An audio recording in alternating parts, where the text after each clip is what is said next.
on. Okay. Welcome back, and thank you for keeping it NTV. You are still watching NTV Weekend Edition. Now, for the last 2 weeks, but especially this weekend, the matter of excessive tuition costs is high on the minds of parents, partly because of how the Education Minister, Janet Museveni, urged school leaders to be kinder to parents, but also because of the school's refusal to comply. So tonight, we ask the question, why do tuition fees continue to climb each year, even with the efforts from the ministry to try to stop this? Now, to help us appreciate this, we do have Elizabeth Atori, a legal officer at the Initiative for Social and Economic Rights. Good evening, Elizabeth, and thank you for joining us. Good evening. Thank you for having me and for enabling us to have this discussion that is very timely. All right. Well, straight into it. First things first, why do you think the tuition fees continue to rise despite the efforts by the Education Ministry to actually stop this? Well, I think first we need to ask ourselves what efforts has the ministry been able to undertake in order to enforce school fees regulation. And currently what the Education Ministry has been using, at least in the near past, were circulars. They issue out circulars that then call upon schools not to increase or hike fees. And also, under the Education Act, we have a particular provision of the Act that then requires specifically government-aided schools to make sure that there is consent by the ministry before they increase those fees. However, despite... That does not apply for the private schools? Not yet.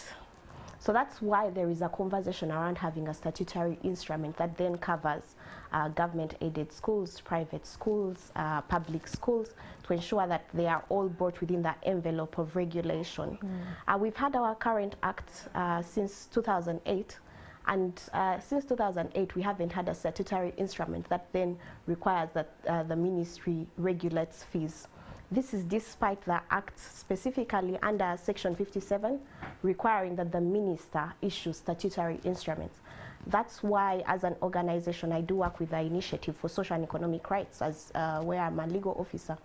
That's why we filed a case before the High Court, asking court to order the minister to be able to issue out a statutory instrument, knowing very well that the reason why we lack a kind of consistency in school fees regulation is because we don't have a mechanism of enforcement.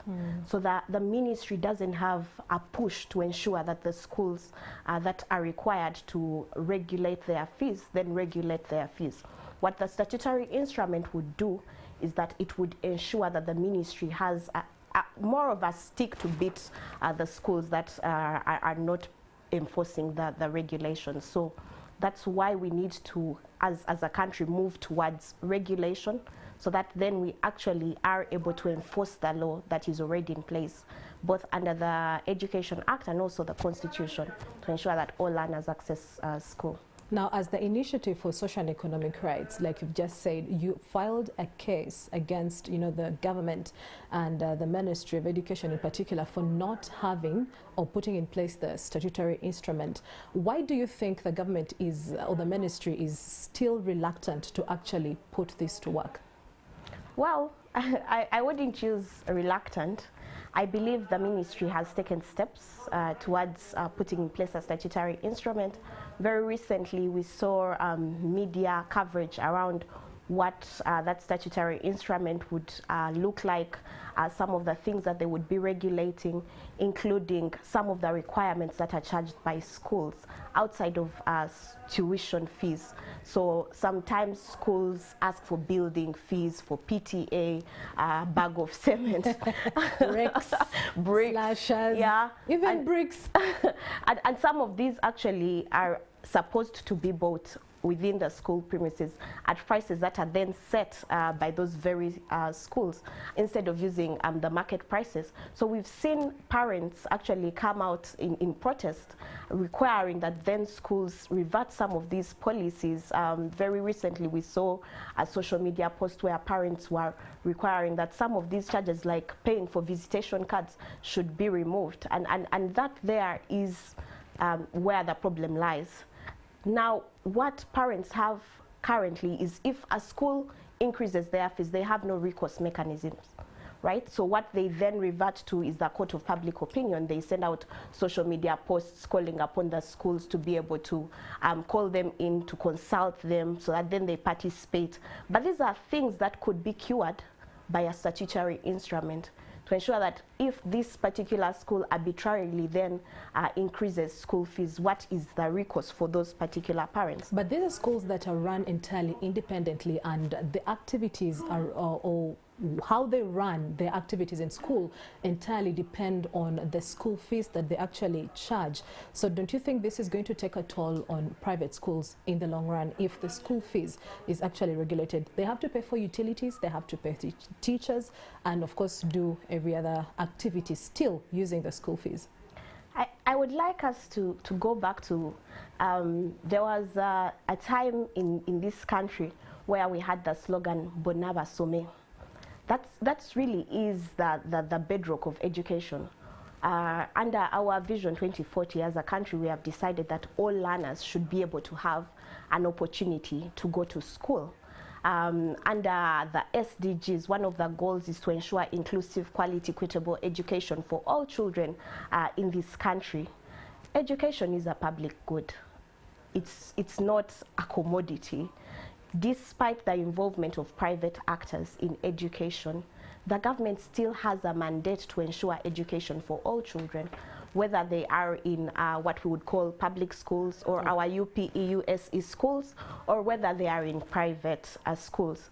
Once the government actually then allows private actors to get involved in education, it has a mandate to ensure that it regulates school fees. And that's why the framers of the Education Act knew that this particular mandate had to be exercised and included that provision under the Education Act, Section 57, calling upon the minister to exercise her mandate.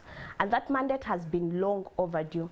We've had the discussions around increase of school fees even before COVID. Yes, the discussion thickened with post-COVID reopening of schools because parents had taken about 2 years without having to pay for fees, and then schools open with astronomical fees, and they were shocked. Yes, but that doesn't mean that the discussion started there. In 2017, we filed a petition to Parliament calling for regulation of fees. That means even before we had the disruption in education, we had a real challenge with school fees. UBOS under the household survey has stated that averagely 65% of children that drop out due to the cost of fees. That shows the astronomical problem that we are facing as a country, that the cost of fees is actually now deterring children from accessing education. And this cost doesn't only include private actors or private schools, but we've seen government schools actually put in place particular fees that students have to pay simply because, of course, there are real challenges around the amount of resources that is being channeled towards education, and that, of course, needs to increase. We've had the discussion around the need to increase the capitation grants and for government to invest more to ensure more quality and better quality for education, but that doesn't take away the mandate of government to regulate. And if the government is able to regulate, we as citizens need to ensure that the government regulates education for inclusive education for all our children. Well, yes, so recently the Ministry of Education set up a draft statutory instrument setting up limits for tuition fees such as 1.6 million for those that are in boarding school and boarding secondary schools in particular. So what happens to those that are already charging less, or those that are actually above this amount? Yeah, and it's a good thing that a statutory instrument is due for Cabinet to approve. Those are some of the questions that I believe Cabinet should ask the ministry. How are we able to effectively regulate? What countries have been able to regulate fees? How have they done it? Rwanda, I'll give an example of Rwanda. For its regulation instrument, it regulates government-aided and public schools, but also requires that for private schools, that then they ensure involvement of the parents associations in order to then agree on some of the fees that can be paid. This would enable participation, and participation is key in such issues such as school fees setting. What we see currently is that school administrations arbitrarily on their own accord come up and set a particular cap of fees that parents are forced to pay, and if you aren't able to pay, then relocate to another school. But in a country where we see insufficient investment in public education, we then need to ensure that for private actors that then are coming up to offer that service, that then these are regulated to ensure that the students that are able to pay, but also to ensure that we have a system in place that is making schools accountable, that is ensuring participation of parents, and that is able to enable us meet our targets, particularly our Vision 2040 as a country. Well, do you think that there are other issues at play, say economic forces, that the Ministry of Education considers more critical than just, coming up or enforcing the form of regulation of fees?